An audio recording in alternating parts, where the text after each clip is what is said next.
sometimes we come up against the holidays, right, where we get some news we didn't expect, where things are a little bit different than what we had been used to in the past, and it's going to be a different Christmas for us, different holidays.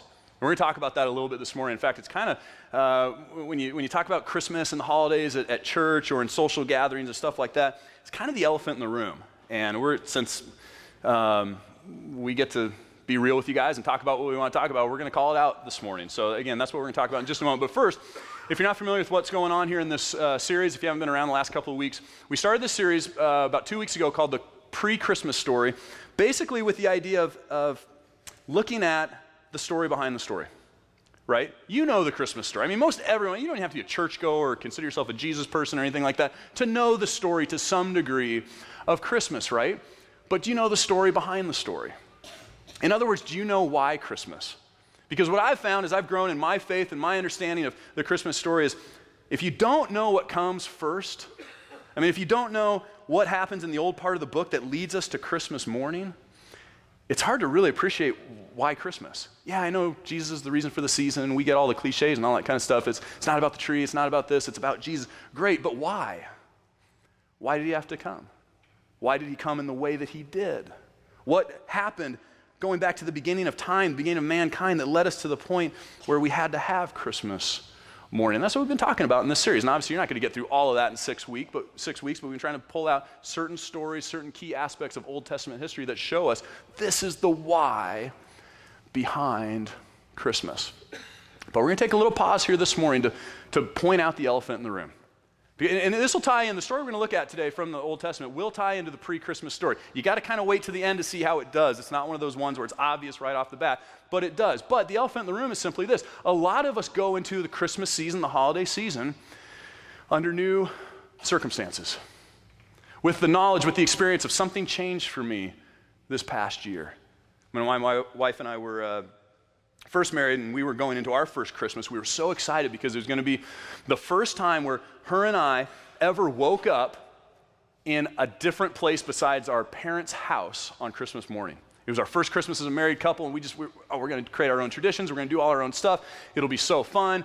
This is back in like your early 20s when you don't have any money and things are, so we worked all the time. It's not like we took any time off really during the year. So we were just looking forward to a morning where we could wake up whenever we wanted to. And again, I was in my early 20s, so that would be like 10, 11 o'clock, noon maybe, who knows. And we were just so excited for that. And this is going to be our first Christmas, just the two of us as a married couple. And so we go to Christmas Eve service at some church that night and go home, stay up late watching movies because we don't have anything to do. We're on no one else's timetable. It's just the two of us. So we go to bed and I'm like, oh, this is going to be so wonderful. This will be so great. Finally. This is us. This is our thing. This is 7 a.m. the phone rings. Which back, again, at my age during that time, that's like, 5:30 for those of us now, right? 7 a.m. the phone rings. Like, who is calling? It's Christmas morning. They're ruining our plan, our selfish plan of just the two, what's going on? And this back, we didn't have a machine that caught it really quick. It would just ring and ring and ring and ring. So finally I get out of bed. I'm like, honey, I'm so sorry. Let me go just answer whoever's trying to bug us, and we'll go back to bed. What was my dad? My dad's like chipper, like, man, I've been up for 3 hours guy and drinking way too much coffee. Hey, how's it going, Dave? Great. Who is this again? It's Dad. Merry Christmas. Merry Christmas to you too. I want to go back to bed. No. Hey, what are you guys up to? What are you doing? Well, we were trying to still sleep. That's all we're up to. When are you coming over? Because we had told them later on in that day, when we felt like it, we were going to come out to their house, right? When are you coming over? Dad, it's 7 in the morning. We haven't even gotten up yet. Oh, okay. Well, we'll get up and take a shower and hop in the car and drive over. No, it's not what we're going to do. We're going to sleep in, then we're going to take it easy, and then maybe we'll open a gift or two, around noon. Okay. Well, when can we expect you? I don't know. We'll just figure it out as the day goes. We're very selfish back then. I don't know, Oh, okay. And he hung up the phone. And I just, in that moment, all the wind went out of his sails, right? See, I had forgotten, my wife and I were experiencing a first Christmas that we were like totally jacked about. We were excited. We were like, man, this is so awesome. It's so cool. We're setting our own tradition. It was also a first Christmas for my parents. It was also a first Christmas for her parents. But on the opposite end of the spectrum, they were looking at Christmas as none of our kids are in our house anymore. We don't wake up and get to go to the tree with one of my boys jumping down the stairs and say, hey, it's Christmas morning, awesome, let's hang out and drink eggnog, or, It had changed. It wasn't necessarily a bad thing, but it was new. It was different. Now, eventually we all got over it, and I kind of grew out of my selfishness with that kind of stuff and, thought, hey, maybe we should tell people more what our plans are so, everyone can work together, and that's just being a good, responsible adult. But there are some things in life, right? Some first Christmases that aren't so easy, that aren't as quickly gotten over. Some of you are facing those this year. So there's something that happened this past year. There's something that you were going through right now, whether it's for yourself or a family member or a friend or something. We're like, Christmas, the holidays are going to be different this year. And it's the elephant in the room. No one wants to talk about it. Everyone wants to say, hey, have a cup of good cheer and let's just sing some songs and let's be merry and bright. I say, well, wait a second. No, something is different. Maybe it's an issue with a job. Maybe you lost a job this past year. You're going through some major career transition, and it's just different, and it's hard, and things are tight, and there's some fear involved. It's a first Christmas. Maybe it's something having to do with an illness, some kind of diagnosis this past year, something that, again, you're going through, or someone you know is going through, and just things are just different. Maybe you've had one of those years where you just feel disconnected from people, right? Like, man, in the past, my social network was solid, and I had this community that I was involved with, and my friendships were great, and on and on. And this year, it feels like everyone bailed on me. I don't know what happened, but it's my first Christmas where I just don't feel connected to people. Maybe you don't feel connected to God. Maybe it's your first Christmas, first holiday season in a long time. You're like, man, what happened this past year? Did I walk away? Did he abandon me? And I just don't feel close to God. Maybe you lost someone this past year. Maybe someone had to leave this earth and you're facing this holiday season without him. It's a first Christmas. And it's hard. And hard, tough things are always harder and tougher at the holidays, aren't they? And even if you're not going through something like that, even if you're not facing a first Christmas of some kind this year, you probably know someone who is. Unfortunately, our world is just that broken. And there's unfortunately that much pain where we usually, if we're not going through it, we know someone who is. And what I hope to do this morning, if nothing else, whether you're facing a first Christmas or you're someone who is mourning or grieving or your heart's breaking for someone else who is, my hope is that you'll walk away with hope. That if nothing else, and it's nothing we do or say here this morning is going to change the situation, is going to make everything better, take away all the pain, but if nothing else, hopefully you'll walk away saying, you know what, because of Christmas, no matter what I am going through, there is hope. There's a story in the Old Testament, and like I said, it really does fit into the pre-Christmas story, although at first you're like, what in the world does this have to do with Christmas? But we'll get there when we come around to it at the end. But there's a story in the Old Testament that I want to share just a part of with you this morning. Because I think some of you actually, whether it's on the extreme end of what you're going through or not, that's okay, but to some degree or another, I think a lot of you will relate to it. And relate to what the characters in this story are going through, and then hopefully see the hope that can come out of even the worst, toughest, most painful situation. So here's the story. It's in a book called the Book of Ruth. Ruth is in the Old Testament. And you'll get some of the context here as we get into it. So in Ruth 1, verse 1, it says, in the days when the judges ruled, there was a famine in the land. The days when the judges ruled was a time period in Israel's history where they'd already been established as a nation. Israel was a legit country now, right? It was an established people, and this was after Adam and Eve, and after the flood, and after Abraham, and after Moses, and all that kind of stuff. And some of those stories we've looked at in the past couple of weeks. And it's at this point where they're not quite at the place where they have a king, where they're a monarchy, where they have someone sitting on a throne saying, hey, I'm going to rule this kingdom of Israel. But they're established. And that period there, in between those two things, was the period of the judges, where God at certain times would raise up a man or a woman to lead Israelites, to lead the nation of Israel back to faith in God, because they just continually wandered away. So that's when it says that, that's what it's talking about. So in the days when the judges ruled, there was a famine in the land. So a man from Bethlehem in Judah, good clue there in terms of how this is going to tie into the pre-Christmas story, together with his wife and 2 sons, went to live for a while in the country of Moab. So famine hits, we got to go somewhere else. There's not enough food. Growing family. Whoa, that was weird, sorry. And so let's go. Let's take them to some place where there is food. And so they go to this other country called Moab. Verse 2, the man's name was Elimelech, and his wife's name was Naomi, and the names of his two sons were Mahlon and Chilion. They were Ephrathites from Bethlehem. I screwed that up in the first service too, and I'm not even going to try to say it again. That's like one of the hardest words to say in the English language. It's probably because it's not English, but they were Ephrathites from Bethlehem, Judah, and they went to Moab and lived there. So again, just telling you a little bit more of the story, what happened. Gives you some background on their family. Verse 3, now Elimelech, Naomi's husband, died, and she was left with her two sons. Isn't that just like an unfair way to introduce a fact like that into a story, right? Here's this family, and they moved to get away from a famine, and then the dad died. And no context, no nothing. But how devastating for Naomi. How devastating for her boys. And again, we're not told why, how it happened, all that kind of, we're just, boom, all of a sudden, he dies. And she was left with her two sons. Verse 4, they married Moabite women, one named Orpah, not to be confused with Oprah, and the other Ruth. After they had lived there about 10 years, both Mahlon and Chilion, again, no explanation, but this is crazy, also died. And Naomi was left without her two sons and her husband. Now, obviously, back then, there wasn't a Christmas holiday that was coming around the corner, but this was a first Christmas for Naomi. She was facing a new season of life where all of a sudden, what she had held on to, her support structure, the people she cared most about, were gone. Her husband and her sons.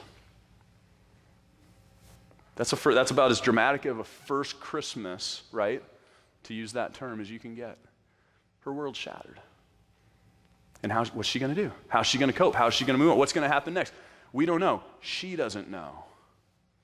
But it's the new reality that she faces. Verse 6, when Naomi heard in Moab that the Lord had come to the aid of his people by providing food for them, so she overhears here, wow, the famine's over back in Israel. That's good news. She and her daughters-in-law prepared to return home from there. With her two daughters-in-law, she left the place where she had been living and set out on the road that would take them back to the land of Judah. The story continues. Then Naomi said to her two daughters-in-law, go back, each of you, to your mother's home. May the Lord show you kindness as you have shown kindness to your dead husbands and to me. May the Lord grant that each of you will find rest in the home of another husband. In other words, wait a second. We got to think this through. Why are you guys going with me? My life has just dramatically changed. And I know yours has too, but this is it for me. This is all, you go with me, you just got me. Go back to your families. You're young. You can start over. Things will never be the same for me again. In fact, I'm in my darkest hour, and I don't know if it'll ever end. Verse 10, then she kissed them goodbye, and they wept aloud and said to her, we will go back with you to your people. I said, no, Naomi, let us stay. We want to go with you. But Naomi said, return home, my daughters. Why would you come with me? Am I going to have any more sons that would become your husbands? Return home, my daughters. I'm too old to have another husband. Even if I thought there was still hope for me, even if I had a husband tonight and then gave birth to sons, would you wait until they grew up? Would you remain unmarried for them? No, my daughters, it is more bitter for me than for you because the Lord's hand has turned against me.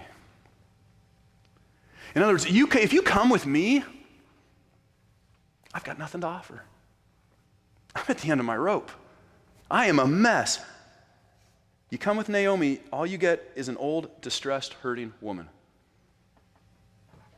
Go home. Start over. Get married, have kids. You got a great, big, beautiful life ahead of you. For me, it's just not there. I'm entering into a season I don't know that it'll ever end, that it'll ever get better. There's no hope with me. Listen what happens next. At this, they wept aloud again. Then Orpah kissed her mother-in-law goodbye, but Ruth clung to her. Verse 15, look, said Naomi, your sister-in-law is going back to her people and her gods. Go back with her again. She pleads, don't go with me. I am not the answer for you. There's no hope in me. But Ruth replied, don't urge me to leave you or to turn back from you. Where you go, I will go, and where you stay, I will stay. Your people will be my people, and your God will be my God. Where you die, I will die, and there I will be buried. May the Lord deal with me, be it ever so severely, if even death separates you and me. In other words, Ruth, I don't care if all you have to offer is you. and it's like the worst version of you right now because your world is falling apart. I don't care. I'm for you. I'm with you. Please don't send me back. I want to stick this thing out. So verse 18, when Naomi realized that Ruth was determined to go with her, she stopped urging her. Naomi was just going to move back and try to finish out her days, just survive. Just get through it, just cope until she died. Ruth could go back home. Ruth could start over. Sure, she was going through a ton of pain too. She'd lost her husband, but she was young. A lot of hope still hanging there for her. Still a future to be had, but something in her heart said she had to stay with Naomi. Again, this broken woman who had nothing to offer to Ruth except her hurting, broken self. And if you know the rest of the story, you know Ruth's decision to stick with her would change both of them forever. In fact, it would help change the course of human history forever. See, really, the story of Naomi and Ruth is a story of hope. Neither of them could see it in the moment. Naomi certainly couldn't. I don't think Ruth could either. Ruth just made a decision to say, nope, I'm for you. I'm with you. I have no idea what's going to happen. And maybe we'll go back to Israel and we will just live out our days as two broken, widowed women with nothing to live for. But we'll be together. And the hope, again, ultimately, that God brought through that decision would change them forever. You need to know that even though your heart is hurt, if you're facing a first Christmas, you need to know that if you're grieving for someone and you're watching what they're facing, you're like, man, is there any hope? You need to know there is. Naomi and Ruth learned that. And God wants us to understand as we go into another Christmas season, for those of us who are facing that first Christmas, whatever it may be, that there is hope for you. So the question is, how do we let hope win this Christmas?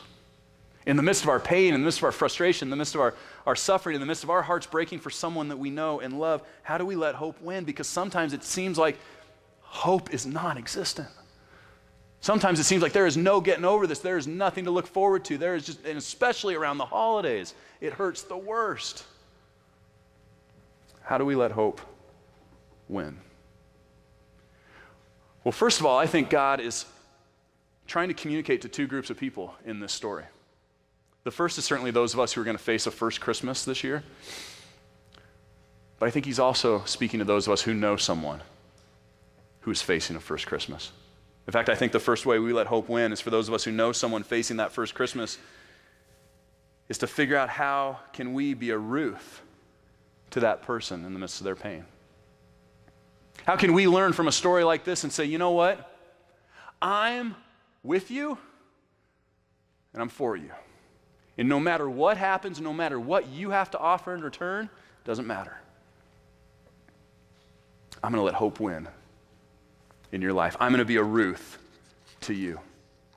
And I've found that from my own experience and from stories I've read and things I've heard from people that there are certain things that people who are Ruths to others, who are hurting, who are going through something tough, who are facing the holidays with just a massive change in their life that's making everything look really, really grim, not too merry and bright.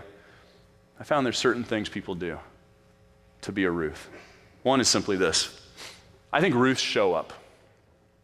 This isn't in your notes, but you may want to kind of jot some of this stuff down. I think Ruths just show up. There's no agenda. There's nothing like, well, I got to do this for them, and I got to fix this. And no, they just show up. When my wife and I lost our third child in utero, delivered her stillborn, one of the people that touched me the most in that experience was a friend of mine who just came to our door about 2 hours after we got home from the hospital. And he'd kept with us, and he knew kind of what was going on. And we hear the doorbell ring, and we're like, really? Someone's stopping by right now? We don't want to see anyone. We don't want to look at another human being in the face. We just want to hug our children and just, go to bed and just pray or something. But doorbell rings a couple times. I go to the door. It's a friend of mine named Evan. You know what he did? Didn't say a word. He hugged me, and they said, I'm sorry. And then he walked back down the steps, got in his car, and drove away. Impacted me more than anything else I experienced during that time. Touched me forever, because he just showed up. He was just there. He didn't have the right words to say. He didn't have a special plan to fix my pain. He was just there. When Ruth went with Naomi, she was like, I'm just for you. I'm just going to be with you. I don't know how this is going to work out. Maybe things won't get any better, but I'm going to be there. I think that's what Ruths do, is they just show up. I think they also express their love for the person without trying to fix them, right? Oh gosh, when people are going through stuff, and I think our heart's in the right place, but we throw out every religious cliche in the book, all the platitudes, all the stuff. Oh, everything happens for a reason. Oh, there's a silver lining, da, da, da, da. And they just need to know that they're loved. They just need to hear why you think they're awesome. They just need to know that you hurt with them. I think that's what a Ruth does. They just express their love through words, through actions, through whatever it is, and don't try to make an agenda for them. Don't try to fix anything. Don't try to solve problems. They just show them love. I also think Ruths don't expect the person facing that first Christmas to get through it all in some predetermined timeline. I don't think they say, well, you need to get over this. Come on. How many of you know if you've gone through the really tough stuff of life, I mean the things that have really shattered your world, something outside of your control that just, that you never really recover, right? God heals you. God brings people around you to support you, and that's awesome. But you never fully forget. You still have moments where you cry a little bit, where your heart hurts a little bit, and that's okay. You're human. It's just how it works. But we can't have this predetermined, you just need to get over it. You just need to recover. You just need to move on. Ruths don't do that. They allow us and even welcome us to cry and to express anger and grief and frustration. And I think ultimately Ruths pray for you. I think they take you to the Lord. I think Ruth was saying something to Naomi, even though she wasn't an Israelite herself. When she says, your God will be my God, I think she was communicating, you know what, if nothing else, let's just lean on our Creator. If nothing else, let's just know that He's our God. And if we're hungry, we're tired, we're lonely, we don't ever have men or family again in our lives, we know God is our God. We can cry out to Him. We can point each other back to Him. That's what happens when we pray for each other. We say, God, I am hurting for this person. Will you do something here? Will you touch them? Will you heal them? Will you comfort them?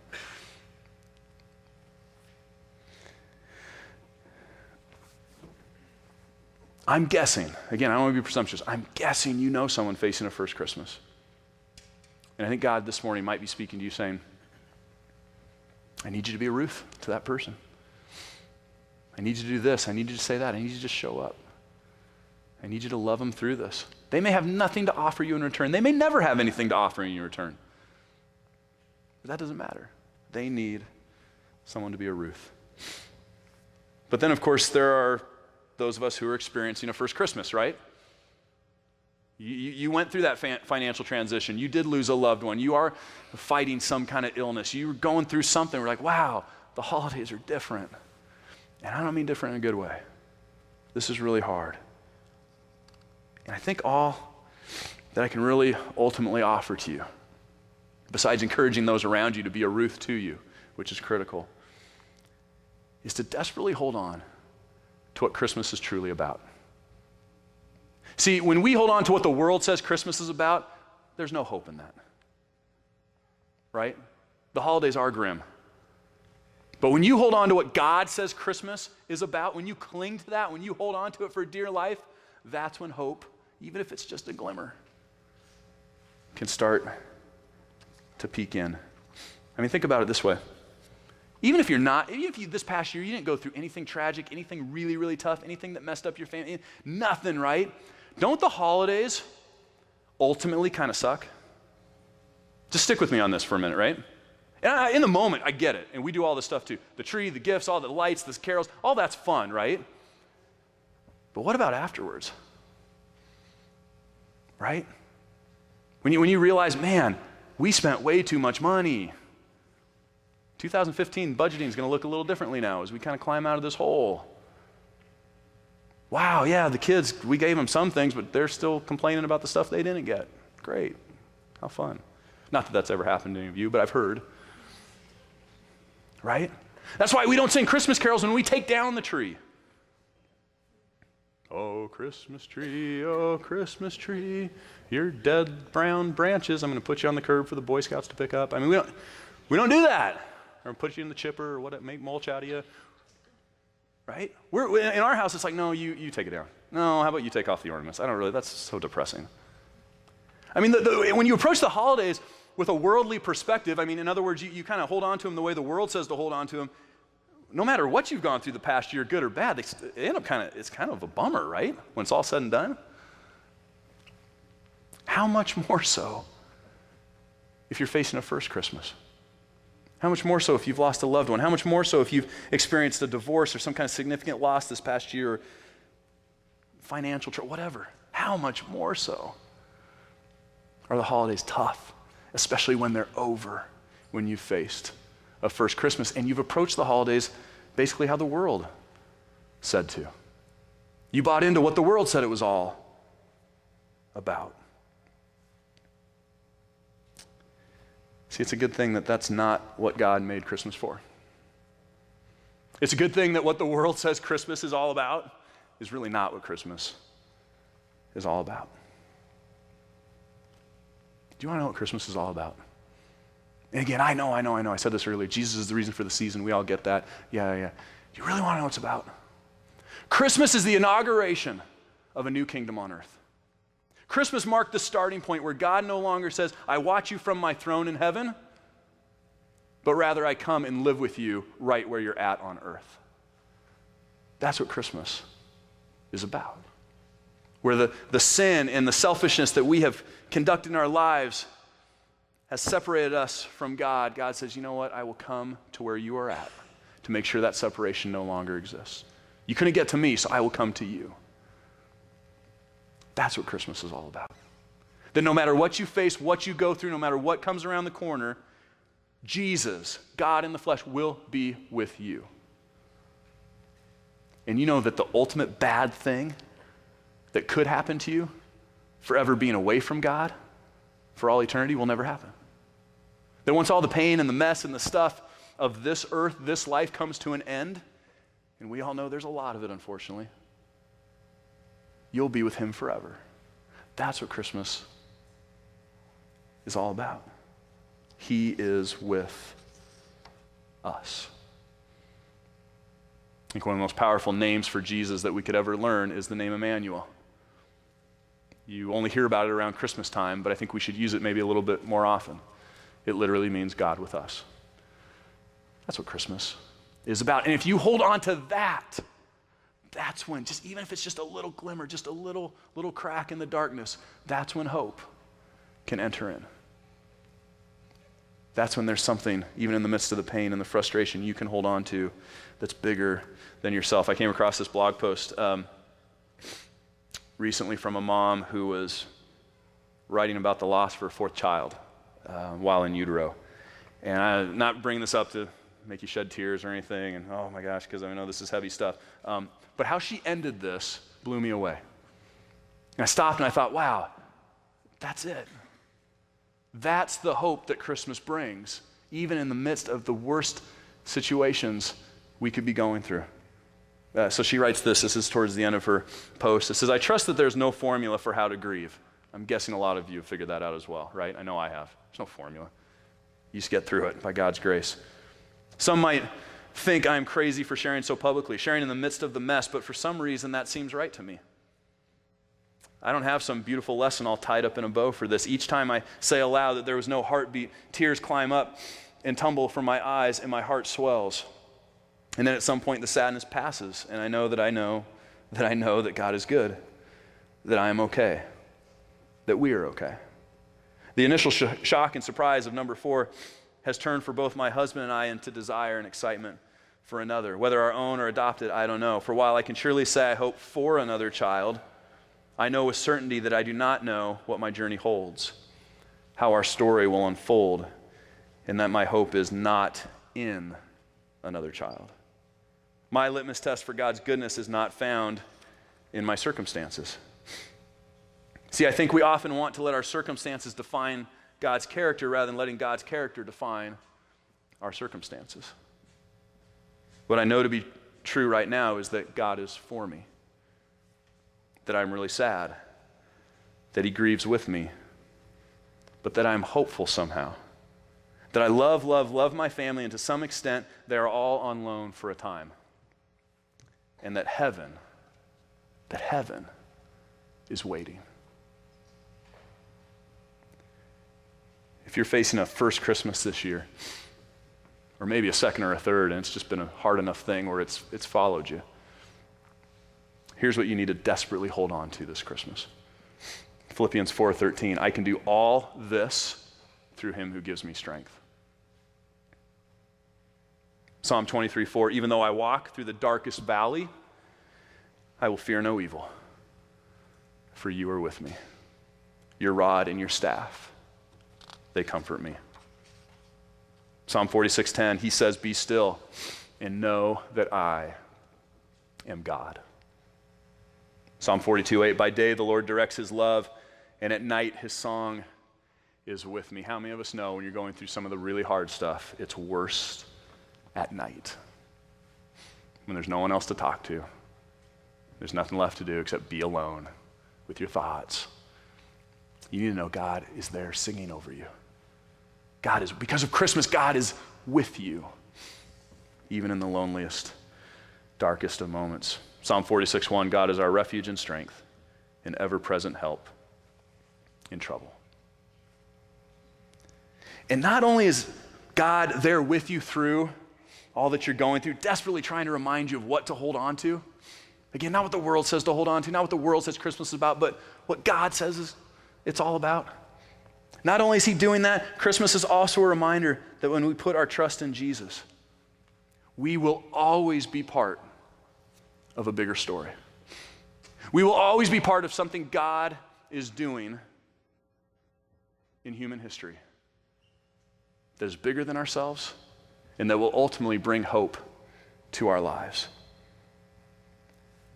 See, the story with Naomi and Ruth didn't end with them just simply going back to Israel and living out their days. Turns out, and if you've read this before, you may know, Naomi has a distant relative named Boaz. And Boaz understood, we want to put it in these terms, of course, how to be a Ruth himself. Because Boaz sees Naomi and Ruth and the desperate, dire situation they're in and what they've gone through and the pain that they're experiencing and says, you know what? I can help. I can be a Ruth to them. I can love them. Even if they don't have anything to offer me, I can do something for them. I can be for them and I can be with them. And it's one of the most beautiful stories you could ever read. And I'd encourage you to go read the rest of the book of Ruth if you want to find out how that story unfolds. But here's the very end of it. Ruth 4:13 says, so Boaz took Ruth and she became his wife. When he made love to her, the Lord enabled her to conceive, and she gave birth to a son. Which for Naomi was like God saying, there's still hope. For Naomi, that was as good as it being her own grandson. And all of a sudden she said, God hasn't left me behind. God hasn't forsaken me. God hasn't forgotten me. It may take days, months, years, I don't know how long, but ultimately, God is with me. And there is hope. And you don't know it from that verse, but if you skip ahead to the Christmas story, Matthew chapter 1, Pastor Chris talked about this last week. You read all those names, starting with Abraham, that go down to Joseph, the husband of Mary, the mother of Jesus. You see all these names that by God's grace and sovereignty get inserted into the story, the pre-Christmas story. All these names that somehow, by his grace, got to be part of this rescue mission of God to save humanity. And if you read through the list, it starts this way. And Matthew 1, verse 1, it says, this is the genealogy of Jesus, the Messiah, the son of David, the son of Abraham. There's a lot of names there, so if you skip down a few, you get to verse 5, and it says, Salmon, the father of Boaz, whose mother was Rahab. Boaz, the father of Obed, whose mother was Ruth. Obed, the father of Jesse, and Jesse, the father of King David. And then if you can stick with it and read a little bit longer, go down to verse 16. And Jacob, the father of Joseph, the husband of Mary, and Mary, the mother of Jesus, who is called the Messiah. It doesn't matter what you're facing. It doesn't matter what you've gone through, what you're going through. God is never done. God has a bigger story he's playing out, and he wants you to be a part of it if you hold on to him and what he says Christmas is truly all about. So whether this year you're facing a first Christmas, or you know someone who is,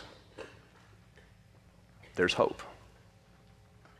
God may be calling some of you to be that Ruth this year, to show up, to express love, to pray, to just be for them and be with them. No other agenda beyond that. And for those of you who are facing that thing, the holidays look different this year than they ever have before. And it hurts, and it sucks, and it's painful.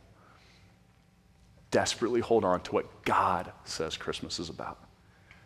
Because that's when the tree goes in the chipper and you take down the lights and all the stuff, you will still have hope. Because you'll know you're never alone.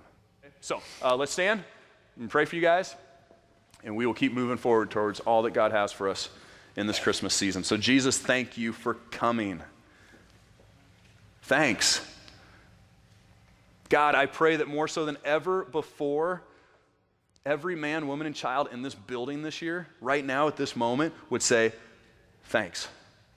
You broke into our world. You came and rescued us. And because of that, when we put our faith in you, our trust in you, we can know we'll live forever with you. You are truly with us. God, may the true meaning of Christmas stay with us throughout this season, throughout the year. May we cling to it like never before, and may we share it with others.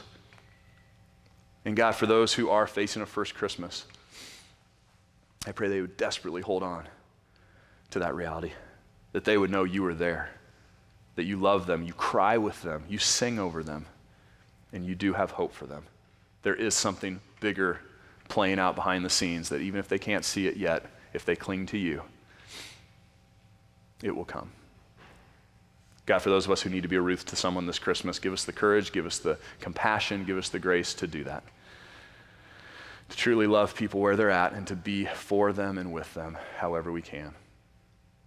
God, thanks for Christmas. Help us to be a joyous, peaceful, wonderful occasion this year, and help us all grow a little bit closer to you as we walk through it. In Jesus' name we pray.